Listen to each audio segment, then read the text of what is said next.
지금으로부터 69년 전인 1948년 11월 30일 호주 남부 애들레이드의 서머턴 해변. 오후 7시경 존 라이언스와 그의 아내는 해변가를 거닐며 산책을 즐기고 있었습니다. 그들은 방파제 부근을 지나쳐 가다가 전방 20m 부근에서 모래사장과 방파제 돌을 침대와 베개 삼아서 누워있는 어느 남성을 목격하게 되었습니다. 그리고 그 사내는 힘없이 자신의 오른팔을 위아래로 허공에 휘젓고 있었다고 합니다. 하지만 누워서 팔을 휘젓고 있는 그 모습에 그냥 술에 취한 사람이 주정을 부리고 있다고 생각하곤 무시해버리고 말았습니다. 하지만 30분 뒤 부부가 다시 그 자리를 지날 때도 수상한 사내는 여전히 그 자리를 지키고 있었다고 합니다. 이때는 움직임이 전혀 없었기에 그냥 잠들어 버렸구나, 이렇게 쉽게 생각하였다고 합니다. 시간은 흘러 다음날 새벽 6시 30분 아침 수영을 끝내고 방파제길을 지나가던 이 존 라이언스에게 어젯밤에 보았던 그 남성이 재차 목격되어졌습니다. 그는 이 남성이 전날과 같은 장소에서 같은 자세로 여전히 누워있는 것을 보곤 무언가 잘못되었음을 깨닫게 되었습니다. 그리고 그 즉시 경찰에 부랴부랴 신고를 하게 되었습니다.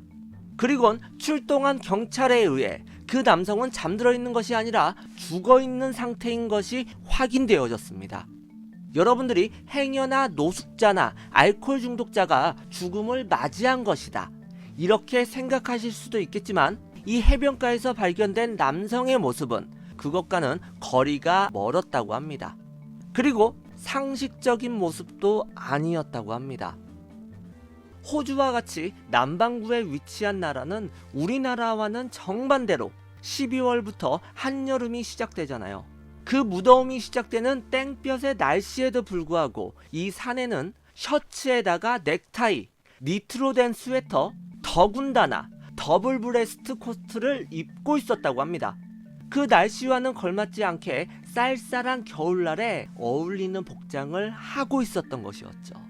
좀 더 자세히 살펴보면 그는 40대 초중반의 영국계 남성으로 외상이 전혀 없이 마치 잠들어 있는 것처럼 발견되어졌고, 사망한 지 얼마 안 되어서인지 부패도 진행되지 않았다고 합니다.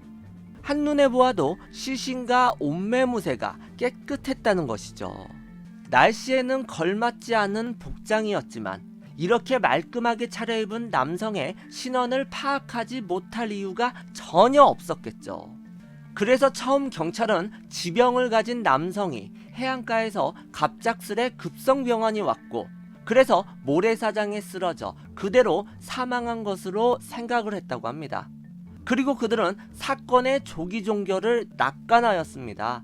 사건은커녕 단순한 사고사로만 여긴 거라, 이렇게 보시면 됩니다.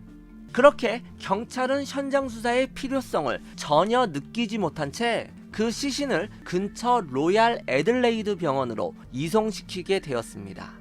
그리곤 애들레이드 대학의 명예교수인 존 버튼 클리랜드 박사에게 부검을 의뢰하였는데요. 그의 부검 소견은 모든 이들을 혼란스럽게 만들었습니다. 멀쩡해 보이던 남성의 겉모습과는 달리 내부 장기가 손상되어 있었던 것이었습니다. 사망 추정 시간은 12월 1일 새벽 2시. 비장이 정상인의 3배가량 커져 있었고, 위장과 간에서는 출혈이 있었으며 몸 곳곳에 우열이 발견되었고, 안구의 동공은 확장되어 있는 상태로 밝혀졌습니다. 피해자의 위장에서는 사망하기 서너 시간 전쯤에 먹은 것으로 보이는 고기 파이가 있었지만 그 고기 파이에서는 독국물이 전혀 검출되지 않았다고 합니다. 그리고 검시에 함께한 병리학자 드와이어 박사는 다음과 같은 소견을 밝혔다고 합니다. 자연사는 아니라고 확신한다. 아마도 독에 의한 중독사 같은데 사망 전에 섭취한 고기 파이와는 관련이 없고 바비튜레이트가 사용된 것 같다. 이 바비튜레이트라는 약품은요, 중추신경계를 억제하는 향정신성 약품으로 다량을 복용했을 시 혼수 상태나 심장마비가 올 수 있다고 전해집니다. 검시관인 클리랜드 박사 역시 다음과 같은 결론을 내렸는데요. 흔적이 남지 않도록 짧은 시간 내에 몸속에서 분해되는 독극물을 사용한 것 같다. 따라서 이러한 독극물은 부검이 이루어지기 전에 이미 남성의 몸속에서 분해되었을 것이다. 부검 결과 확신할 수 있는 사실은 그가 심장이 멎었기 때문에 숨을 거뒀다는 그 사실뿐이다. 빠르게 분해되는 치명적인 독극물이 사용되어 남성을 죽음으로 몰아갔고 그 흔적 역시 발견할 수 없었다는 이야기인데요. 하지만 이 모든 것은 어디까지나 가설일 뿐, 연거푸 이어진 검시에서도 죽음의 원인을 밝혀낼 수 있는 것은 아무것도 발견되지 않았다고 합니다. 그리고 더욱 무서운 점은 이 남성의 몸에선 주사바늘 자국이 전혀 발견되지 않았다고 합니다. 위에 남겨져 있던 음식물에서도 독성분이 발견되지 않았는데 주사바늘 자국 역시 발견되지 않았다면 대체 독은 그의 몸에 어떻게 들어가 그를 죽음으로 몰았던 것이었을까요? 이 기괴한 죽음을 맞이한 남성에 대한 조사 결과도 연이어서 나오게 되었습니다. 신장 180cm, 체중 80kg, 지병 없는 양호한 건강 상태, 눈동자는 회색이며 머리카락은 연한 젓갈색이며 40에서 45살가량의 전형적인 영국 인상, 전체적으로 건장한 체구의 근육질이지만 손과 손톱, 발이 모두 다 부드럽고 깨끗했으며 왼쪽 손목, 팔뚝, 그리고 팔꿈치에 작은 상처가 존재했었지만 육체 노동의 흔적은 전혀 발견되지 않았다고 합니다. 그리고 그는 깔끔한 옷차림을 하고 있었다고 말씀드렸잖아요. 흰색 셔츠에 빨간과 파란색으로 된 넥타이, 스웨터, 갈색의 바지, 그리고 회색과 갈색으로 이루어진 더블 브레스트 코트가 그가 입고 있던 모든 옷들이 세련되고 고급스러운 제품이었다고 합니다. 그가 남겼던 옷가지에서도 특이점이 역시나 발견되어지는데요. 모든 옷들의 택이 제거되어져 있었다고 합니다. 그 당시는 옷의 택에다가 자신의 이름을 기입하여서 넣는 게 일반적인 관례였다고 합니다. 그래서 초반에 그 멀쑥한 남자의 옷차림을 보고 경찰들이 그의 신원을 쉽게 밝혀낼 거라 장담했던 것이었죠. 하지만 이런 것들이 배제되었으니 경찰은 남성의 신원을 파악하는데 매우 어려운 상황에 놓이게 되었습니다. 그리고 신원을 파악하는데 한 가지 신기한 점은 남성의 치아를 가지고 조사를 하였지만요, 호주 내에선 그와 일치하는 치과 진료 기록이 전혀 없었다고 합니다. 그러면 이 미스테리한 남성이 지니고 있었던 물건들은 과연 무엇일까요? 애들레이드에서 헨리 해변으로 가는 기차표와 애들레이드에서 서머튼 해안 인근의 글래널그로 가는 버스표가 있었다고 합니다. 옷차림에 걸맞게 손수건과 미국제 금속 빗, 담배와 성냥, 그리고 과일맛 추잉껌. 그런데 특이하게도 지갑과 돈은 일체 없었다고 합니다. 그리고 가장 중요한 신분을 확인할 만한 일체의 물품 역시 발견되지 않았다고 합니다. 당시 해당 사건을 대수롭지 않게 여겼던 경찰. 그러나 검시 결과를 비롯한 여러가지 미스테리들이 쏙쏙 튀어나오게 되면서 그들은 수사에 전력을 다하기 시작하였습니다. 하지만 뜻과는 다르게 수사는 계속 난항으로만 빠져들게 되고 해가 넘어간 1949년 1월 14일이 되어서야 경찰은 애들레이드역 사물함에서 이 남성의 것으로 추정되는 여행 가방을 찾아내었습니다. 하지만 희한하게도 가방 안에는 돈이라곤 영국제 6펜스 은하밖에 없어서 과연 이 사람이 여행객이 맞는 것인지 그 의문점을 남겼다고 합니다. 그리고 여행 가방 안에서 발견된 각종 소지품들은요, 하나같이 모두 다 상당히 고급스러운 물건들이었고 미국산 제품들이 상당히 많이 섞여 있었다고 합니다.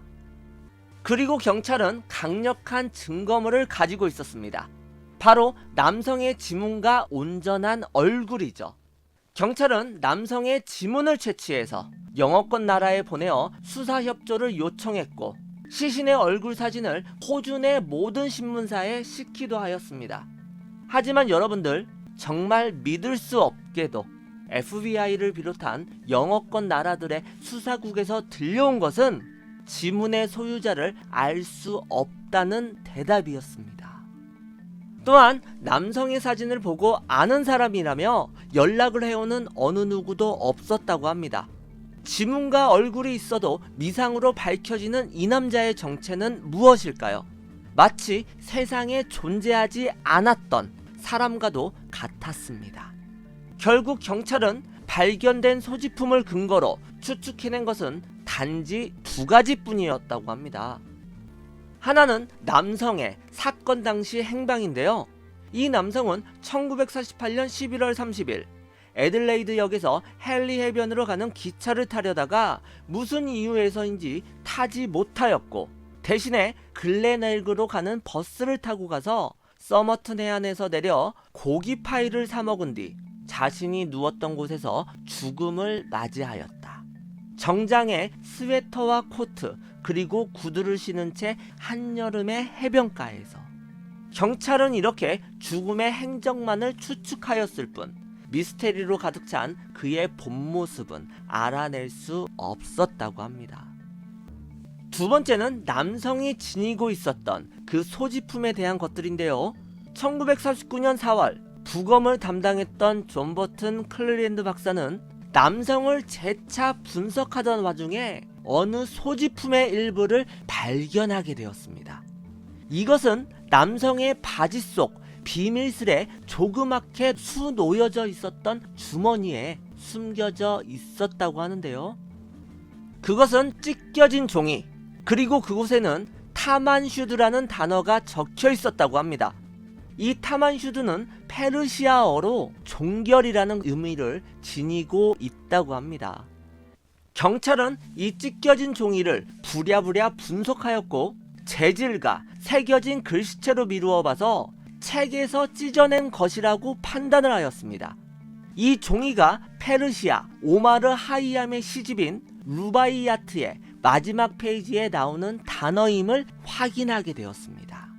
그렇게 경찰은 대대적인 조사 끝에 이 종이가 희귀판이라고 할 수 있는 1859년 영어 번역 초판의 일부임도 알아내게 되었습니다.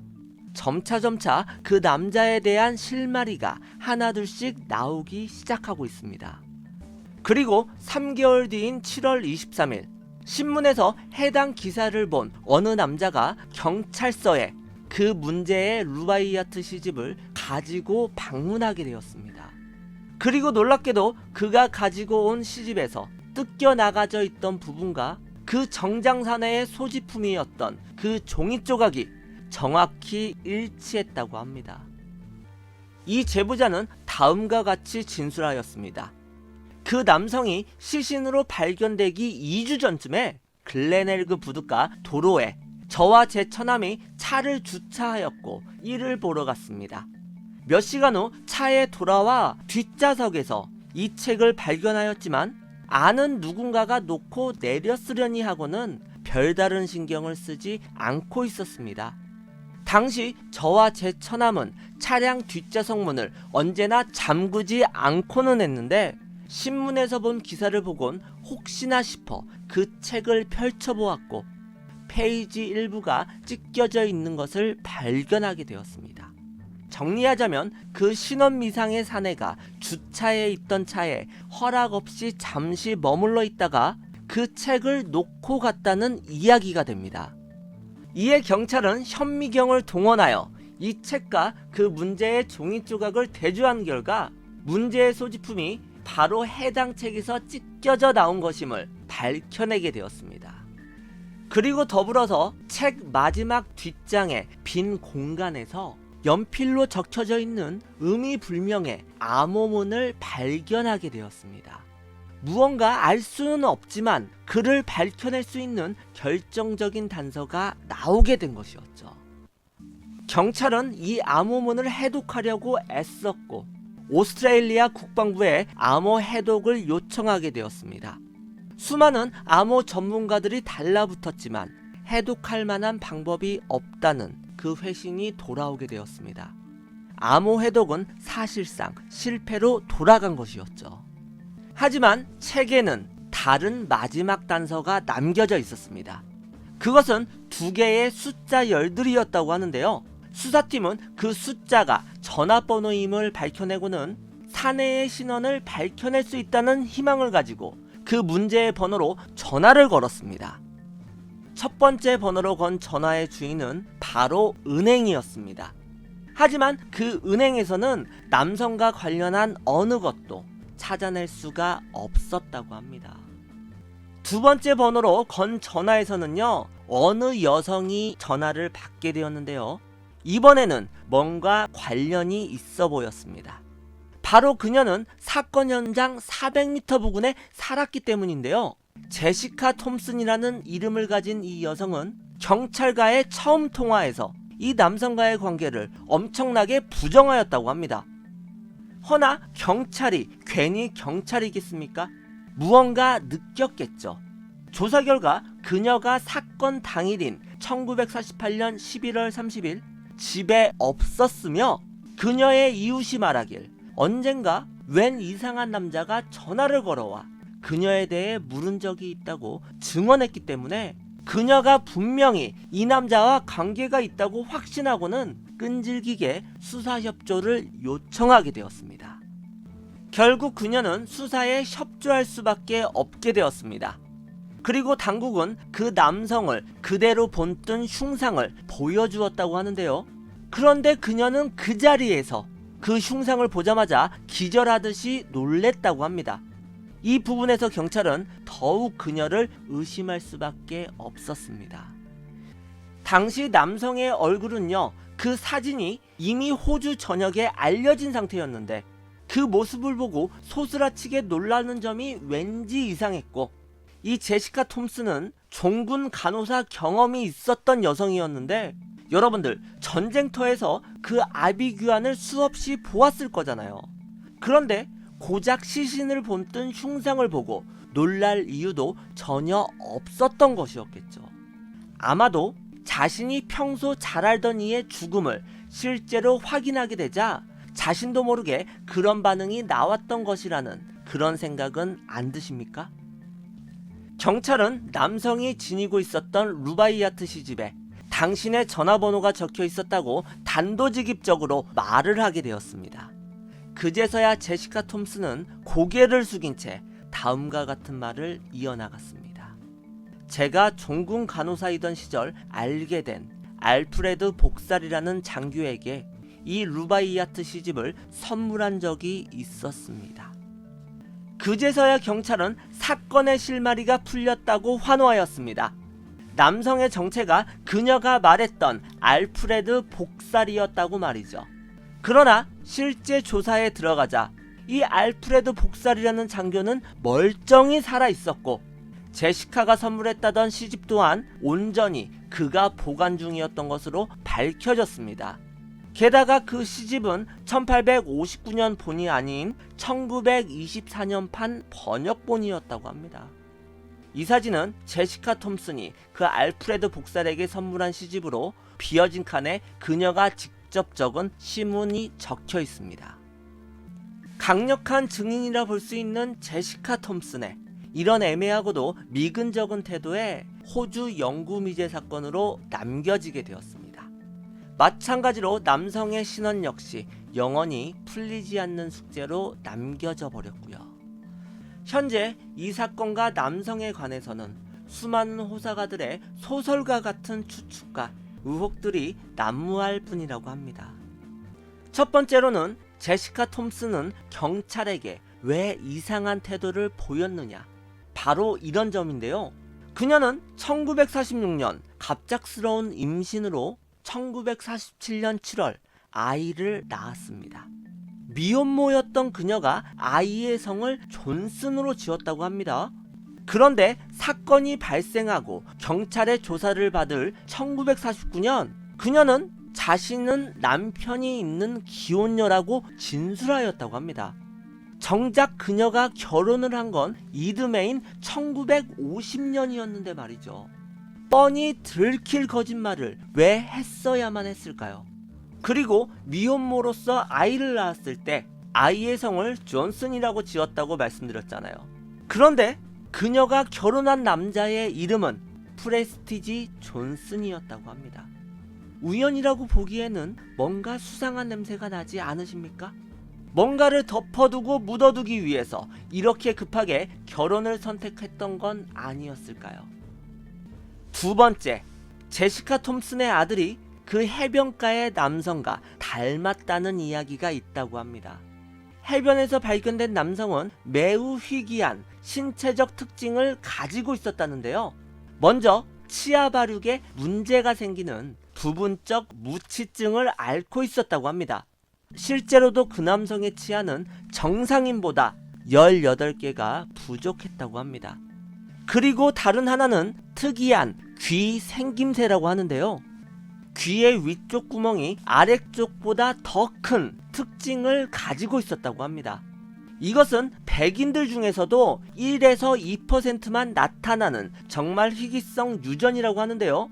그런데 이 제시카 톰슨, 그녀가 미혼 시절 낳았던 아들이 이 두 가지 유전적 특징을 모두 다 지니고 있었다고 합니다.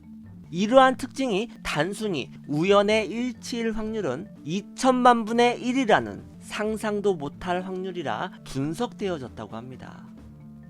어찌됐든 그 남자와 제시카의 아들에게서 보여지는 이 특징들이 단순한 우연의 일치라고 간과하기엔 너무나도 무서운 과학적인 사실 아니겠습니까? 세 번째, 해변가에서 발견된 이 미상의 남성이 스파이였을지도 모른다는 주장이 가장 큰 정설이라 추론되어지고 있다고 합니다. 제2차 세계대전 종전 직후였던 당시는 각국의 스파이들이 저마다 그 신분을 숨긴 채 사회와 단절한 상태로 작업을 벌이던 시대였다고 합니다. 주장대로 만약 이 남자가 스파이였다고 가정한다면 조사를 위해 그의 얼굴이 호주는 물론 영어권 여러 나라에도 퍼졌음에도 불구하고 지금껏 남성을 안다는 사람이 단 한 명도 나서지 않았던 게 설명될 수 있습니다. 그 스파이의 신분에 걸맞게 자신을 숨긴 채 살았기 때문이죠. 또한 건장한 체격과 고운 손발, 신분을 증명할 만한 것들을 제거하거나 아예 휴대하지 않았던 점, 값비싼 소지품들과 차림새를 하고 있던 부분들에서도 그 주장에 강력한 힘을 실어주고 있습니다. 어쩌면 스파이였던 이 남성과 종군 간호사였던 시절의 제시카 톰슨 사이에서 의도치 않은 로맨스가 펼쳐지게 되었고 그들은 사랑하는 사이였을 거라는 이야기까지도 나왔다고 전해집니다. 그리고 제시카가 언급하여 엉뚱하게도 연루되었던 이 알프레드 복살이라는 장교도 1977년 언론과의 인터뷰에서요, 시체로 발견된 이 남성이 소련 혹은 공산주의 국가의 스파이였을 거라는 그 의견을 역시나 내비쳤다고 합니다. 이것이 헛된 의견이 아닌 이유들도 연이어서 드러나게 되었는데요. 이 수수께끼 남성의 시신이 발견된 서머턴 해안에는 당시 미군의 기지가 상주하고 있었기 때문에 충분히 납득될 만한 배경이 그려졌고 신원을 알 수 있는 아무런 단서도 없었다는 점, 루바이아트 초판본에서 발견된 의문의 암호문들도 역시나 그가 소련의 스파이로 첩보 활동을 벌이다가 발각되어 제거된 게 아니냐는 추론들이 그 주장의 신빙성을 채워주게 되었습니다. 정말 그가 스파이였다면 사람들의 왕래가 많은, 사람들의 눈에 잘 띄이는 해변가에 그의 시신을 남겨두는 어설픈 뒤처리를 하였는지 납득할 수 없다는 그 반론도 고개를 들게 되었습니다. 스파이를 제거했다면 그들도 역시나 프로페셔널한 전문가 아니었겠습니까? 경찰에게 발견될 충분한 시간이 있었다는 걸 충분히 인지하고 있었을 텐데 얼마든지 눈에 띄지 않는 곳에서 은밀히 처리할 수도 있었을 텐데 이렇게 시신을 그대로 방치해두며 후환을 남겼다는 사실이 여러분들도 이상하다고 생각들진 않으십니까? 어쨌든 그들의 여러 추론들과 주장들을 종합해서 추정해 보게 되면 이 사내는 공산주의자거나 소련의 스파이로서 은밀히 스파이 활동을 펼치고 있었다. 제시카 톰슨 역시 남자의 조력자로서 그쪽 라인의 인물이었을 거다. 어느 날 이 남자는 무슨 이유에서인지 루바이아트라는 책을 통해 아모문과 타만슈드라는 지령을 받았다.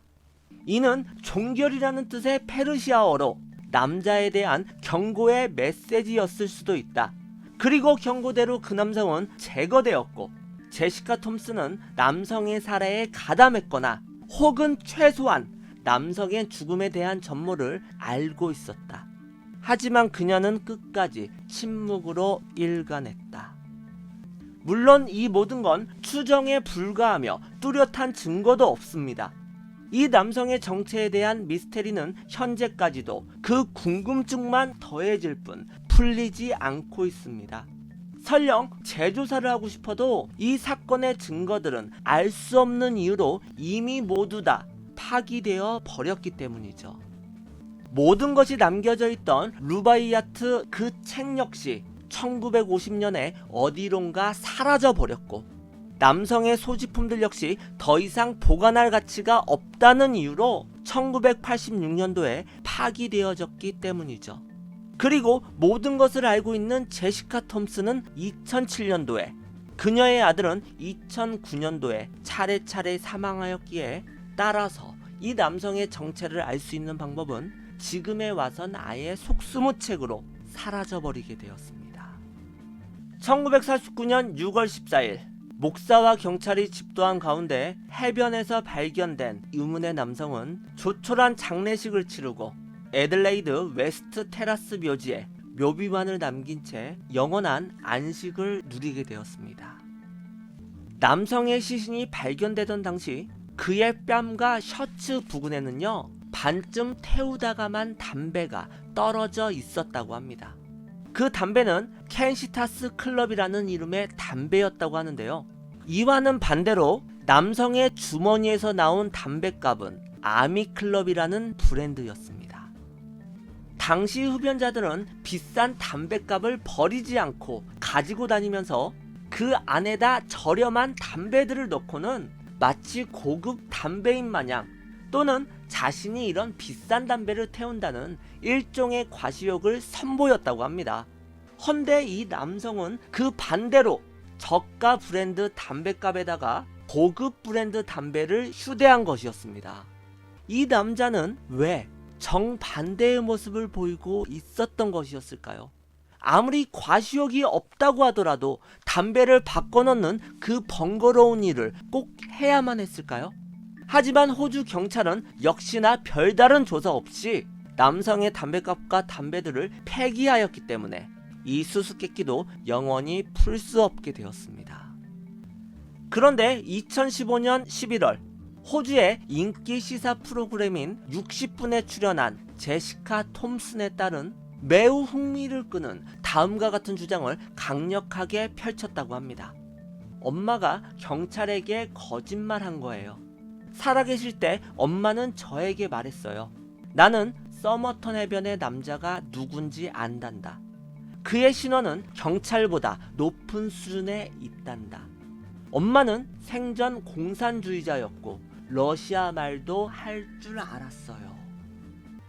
타만슈드라는 이름을 남긴 이 사건은 남성이 누구였는지, 어째서 어떻게 죽음에 이르게 되었는지, 그가 남겨놓은 암호문이 무엇을 의미하는지 수많은 미스테리를 남긴 채 해결되지 않고 있습니다. 스파이 생활을 하면서 사랑에 빠진 여자를 만나기 위해 죽음을 각오하고도 호주를 방문했던 것은 아니었을까요? 그가 생명이 꺼지는 가운데 손을 휘저으며 마지막으로 남기고 싶어 했던 말은 무엇이었을까요? 해변의 남자는 여전히 말이 없습니다.